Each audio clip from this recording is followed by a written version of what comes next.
এক সময়ের কথা। এক ছোট্ট গ্রামে থাকত রিয়াদ নামের এক গরিব ছেলে।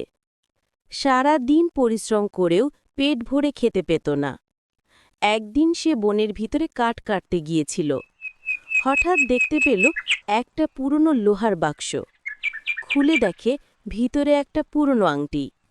রিয়াদ হাসতে হাসতে বলে, এই পুরনো আংটি দিয়ে কি হবে? কিন্তু হঠাৎই আংটিটা চকচক করে উঠল, আর এক জিন হাজির হয়ে বলল, বল মালিক, কি চান আপনি?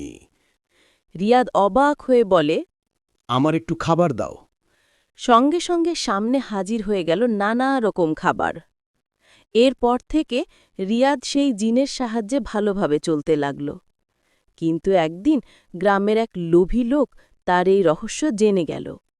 সে কৌশলে রিয়াদের কাছ থেকে আংটিটা চুরি করে নেয়।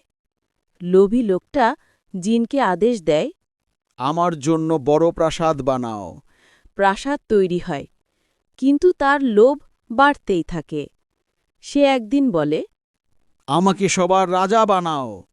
তখন জিন বলে, তুমি তোমার সীমা ছাড়িয়ে গেছ। এক মুহূর্তেই সব হারিয়ে ফেলে সে। প্রাসাদ ভেঙে যায়, জিন অদৃশ্য হয়ে যায়। রিয়াদ শেষে বুঝতে পারে, সুখ শুধু জাদুর আংটিতে না, বরং পরিশ্রম আর সন্তুষ্টিতে।